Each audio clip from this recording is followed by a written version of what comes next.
Have you been wondering what it's like to use the Automower Connect app with this mower and what all of its features are? Well, that's exactly what we're going to talk about on today's episode of Try This. Are you tired of wasting your hard-earned money on crappy products that just don't live up to their promises?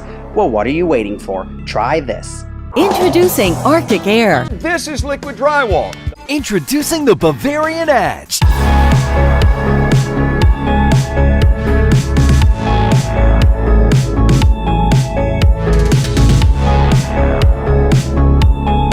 Welcome to the show where I save you time and money exposing shitty products. Welcome to Try This. This is the Automower Connect app for the Automower 450X. This is going to look very similar across all the Automower models. This is the main home screen. You can see down there at the very bottom, you've got Mower, Map, Shop, Explore, and more. We'll get to those in a little bit, but at the top, it shows you the model of your mower.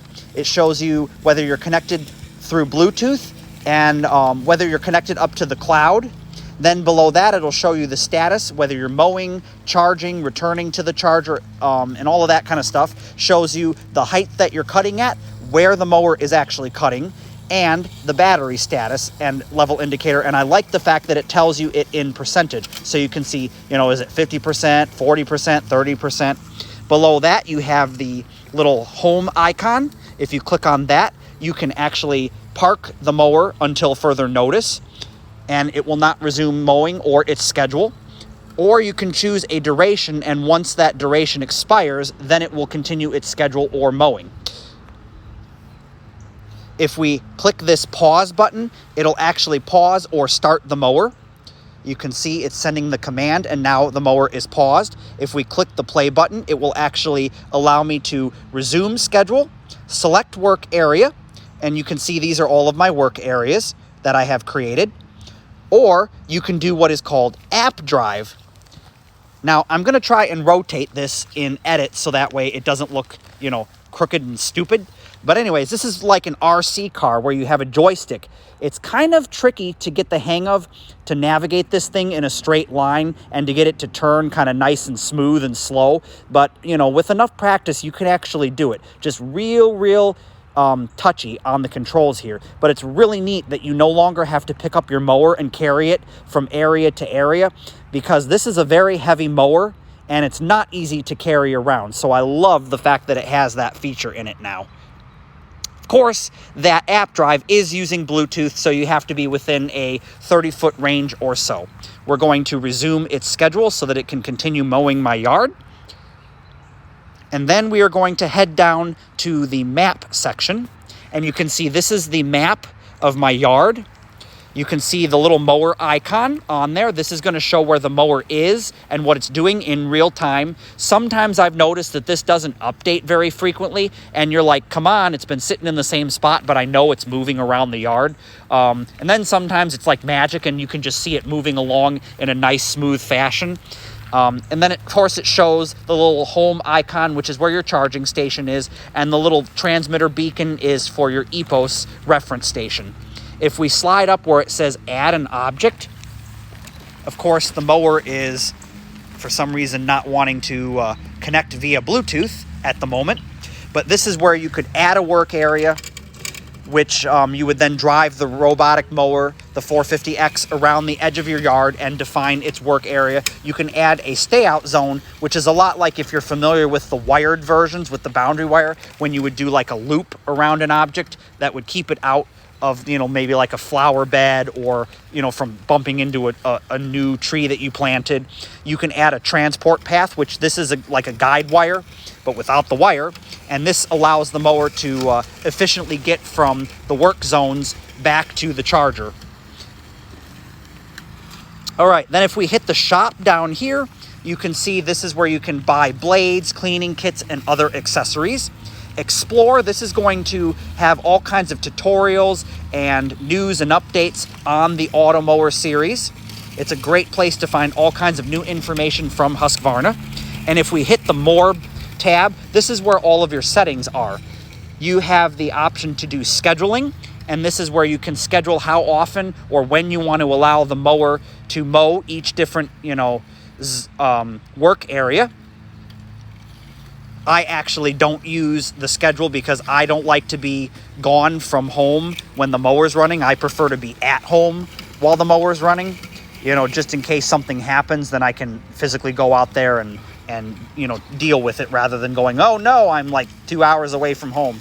If you click on operation, this is where you can toggle on and off spiral cutting. This is for if you have really tall grass, it will move in a spiral fashion to help tackle that tall grass. I believe this feature only works when you're doing the random cut pattern. I don't think it'll work on any of the others. I haven't seen it work on any of the others, like the up and down pattern or the checkerboard pattern. I haven't gotten it to work on that. You have weather timer. This is going to help the mower to determine, how much you want to cut and, really dial in the amount of cut time based on whether the grass is growing rapidly or, in a slow growth period. And then, of course, you have eco mode, which will turn the charging station signals off while it's parked. I don't know. I always leave these on just because when I had the wired version, it tended to be glitchy. Like the mower would not want to respond because there's no signal wire, there's no loop signal. I don't know. Anyways, so that is your operation. Accessories. This is where you can turn the mower house on and off, and what that does is it gives it a bigger buffer zone around the mower house so that it's not constantly smacking into if you have one of those like robotic garages, robotic lawnmower garages. I have a dog house that I retrofitted to be my robotic lawnmower garage, and of course I'll show it in the video. And so you'll have a little bit more uncut grass, but it, helps the wear and tear on the mower garage as well as the mower itself. You can turn the headlights on and off and determine, how they come on and off. Then, of course, you have general, which that's for setting the time and date or resetting the mower to factory settings. And then, of course, security, which I'm going to blank this out so you can't see my PIN code.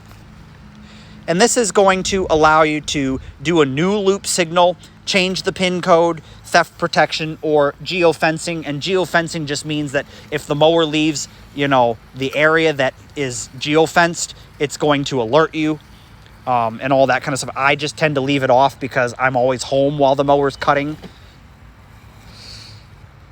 Then, of course, you have the Automower Connect, and I'm going to blank this PIN code out again. This actually is where you could pair the mower or unpair the mower, as well as see your mobile signal strength. Now, from what I understand, this still uses the AT&T network. It is running on LTE. I'm not quite sure if it's running on standard LTE or what is considered LTE advanced. Of course, AT&T brands it as 5GE, that fake 5G that everyone's mad about. Of course, it is a really fast fake 5G, or LTE, I should say. But anyways, I live right down the street from a tower, so I get really good strong signal out in my yard. And my phone uses AT&T as well. Now we're going to talk about transport paths, what they are and why you need them, and how it differs from the previous versions of the Automower that used a wired guide system. Well, so in previous versions, you'd have what they called a guide wire running through the middle of all of your zones to the furthest zone. This would help guide the mower to the different zones and get it back to the charger once it was done mowing or it needed a recharge. If we go on the map of the app and slide up under Map Objects, you'll see there's the plus button. If we hit the plus button, you can then add an object, and you'll see Add a Transport Path. This is going to bring you to the remote control interface for the Automower, and we can drive the mower to the furthest work zone, get it nice and deep in there because you want the mower to drive nice and deep up into that work zone. Then we're going to position the mower in the direction we want it to drive. You're going to see this little pin on the right side, or actually it's kind of big, and you're going to click that. Now you're going to want to drive your Automower as nice and straight and smooth as possible all the way back to the charging station, adding a pin every so often, and when you get to curves, add lots of pins.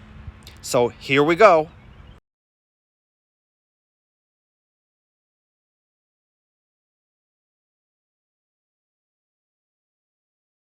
All right, now that you're back over at the charging station, you're going to want to drive the Automower into the charging station as straight as possible, putting multiple pins every couple of inches. And then once you get it back on the charger, which I know this is really difficult to do to get it to go straight, and you might have to kind of manually place it on the charger to get it back in and to get it really nice and straight, because you want the mower to drive as straight as possible back onto the charger. And also, if you have one of those robotic garages, you know, a garage for your robot mower, the Automower, you know, whatever, you need the mower to drive really straight in because it's not got a lot of clearance on either side. But once it's in there, you're going to place one last pin, and then you're going to hit done, and then you can name your transport path.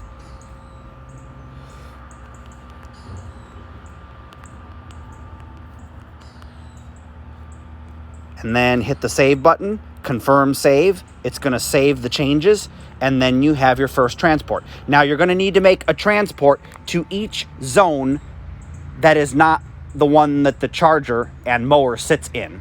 So I've got 2 extra zones, including the zone that the mower sits in. So I've got to make another transport path. Also, if you find your mower is running into the mower garage, if you have one of those and it's not making it back onto the charger, under map objects, you can click charging station, reinstall, and then it says current charging station, mower has problems parking. You can hit continue, and it will reconnect and relocate where the charger is and reconnect all of your transport paths back up to the charger. And that is how you do transport paths. But yeah, that's a first look at the Automower Connect app for the Automower 450X EPOS edition. That's going to do it for this episode of the Automower series. Like, comment, subscribe, and check out the links in the description box below if you'd like to see the other videos in this series. As always, I'll see you on another episode of Try This.